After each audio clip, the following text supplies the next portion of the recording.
नमस्कार, सी न्यूज़ भारत देख रहे हैं आप। मैं हूं अखिलेश पांडे। वक्त हो चुका है न्यूज़ आर का। चतरा में विद्यालय प्रबंधन एवं व्यवस्था के मनमाने और नकारात्मक रवैये के विरुद्ध स्कूली छात्राओं ने मोर्चा खोल दिया है। स्कूल के जर्जर भवन और विद्यालय में मूलभूत सुविधाओं के घोर अभाव से नाराज छात्राओं ने व्यवस्था के विरुद्ध हल्ला बोलते हुए रैली निकालकर जमकर हंगामा किया। इस दौरान छात्राओं ने इटखोरी प्रखंड कार्यालय का भी घेराव करते हुए जमकर नारेबाजी की। मामला जिले के इटखोरी प्रखंड मुख्यालय में संचालित सबसे पुराने परियोजना बालिका उच्च विद्यालय से जुड़ा हुआ है। प्रखंड कार्यालय का घेराव और हंगामे के बाद मौके पर धरने पर बैठी छात्राओं ने प्रखंड प्रशासन के साथ साथ जिला प्रशासन और सरकार पर भी कई गंभीर आरोप लगाए हैं।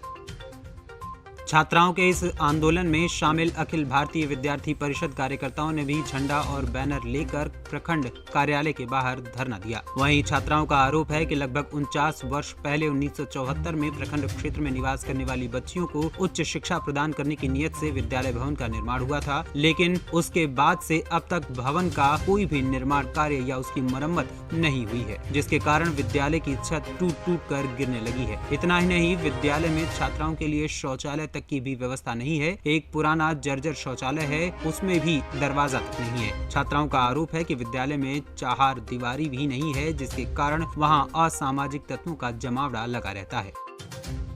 मुझसे ये नहीं हो सकता है। स्कूल का मुख्य रैली, ये तो हम लोग बहुत टाइम से सोच रहे थे कि कोई रैली निकाला जाए, लेकिन आज हम लोग इस पे मजबूर हो गए हैं क्योंकि दिनों दिन जो हमारे विद्यालय की जो स्थिति है और भी ज्यादा बिगड़ती जा रही है। क्या सरकार इंतजार कर रही है कि कब किसी पे कब किसकी मौत हो जाए? हम लोग रोज एक तो हम लोग लड़की हैं, एक तो हम लोग को पढ़ाई के लिए भी इतना ये प्रोत्साहित नहीं किया जाता है फैमिली की तरफ से, एक तो हम लोग समाज में इतना लड़कर विद्यालय पहुंचते हैं, किसी तरह इतने दूर से आते हैं, उसके बाद हमें विद्यालय में भी वही परेशानियां झेलनी पड़ती है। हमारे स्कूल में सही शौचालय की व्यवस्था नहीं है, हमारे ना बाउंड्री है अच्छी, बाउंड्री टूटी हुई, बगल से नली गुजरी, उससे मच्छर आते हैं, मच्छर के कारण हम मलेरिया और पता नहीं कितने गंदी गंदी बीमारियों से पीड़ित रहते हैं। क्या सरकार के 2 या 4 स्कॉलरशिप दे देने से हमारी बीमारियां ठीक हो जाएंगी? बल्कि इतना ही नहीं, हमारे स्कूल में जो बाथरूम है उसके ऊपर तो छत भी नहीं है, अच्छा से गेट नहीं लगता है। अब एक लड़की को जाना हो तो साथ में 2 लड़कियां जाती है, तब कहीं जाके उसे यूज हो पाता है। और बाउंड्री टूटी हुई तो कोई लड़का आता है, जो भी स्कूल में निर्माण कार्य होता है उसे तोड़ देता है। स्कूल में जितने भी बेंचेस वगैरह बाहर होते हैं वो भी तोड़ देते हैं। और तीसरा कि विद्यालय में शिक्षक की बहुत ज्यादा कमी है। हमारे विद्यालय में प्रैक्टिकल लैब की सारी चीजें हैं, लेकिन प्रैक्टिकल लैब के लिए कोई टीचर ही नहीं है, रूम ही नहीं है। अगर हम भविष्य में चाहे हम इंजीनियर बनना चाहे डॉक्टर, क्या हम बन पाएंगे अच्छे इंजीनियर डॉक्टर, या फिर झोला छापी बन के रह जाएंगे?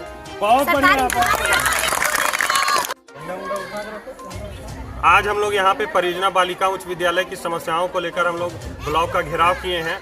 आपको ज्ञात होना चाहिए कि आज 1974 से बना बिल्डिंग जो अभी जर्जर अवस्था में है, घेराबंदी नहीं है, शौचालय नहीं है। आज हमारा जिला प्रशासन और झारखंड सरकार बेटी पढ़ाओ बेटी बचाओ का नारा बुलंद करती है, लेकिन जिस स्कूल में शौचालय नहीं है, सोचिए उस स्कूल कहाँ, अभी हमारा स्कूल कहाँ है। तो आज हम लोग विभिन्न मांगों को लेकर आज यहाँ पे ब्लॉक का घेराव किए हुए। जब तक हमारी मांग पूरी नहीं होगी हम लोग आज यहाँ से जाएंगे नहीं। और अभी कुछ देर पूर्व हम लोग को सूचना हुई कि एक छात्रा पे बरामदा का जो छज्ज था वो गिर गया। आज छात्रा वहाँ बेहोश, इसकी जिम्मेवारी किसकी होगी?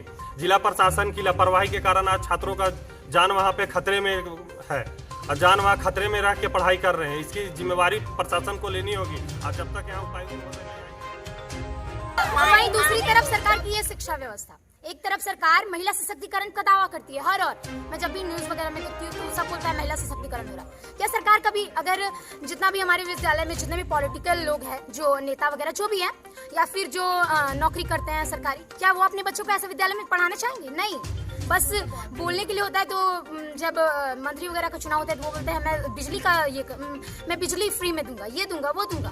क्या कभी इसने कहा कि ऐसे परियोजना विद्यालय की जो स्थिति उसमें सुधार किया जाए? जिस दिन अगर वो कहेगा तो हम भी मानेंगे कि हमारे राज्य को, हमारे जिला को एक सही वक्ता मिला है, जो कि बिल्कुल नहीं मिल रहा है।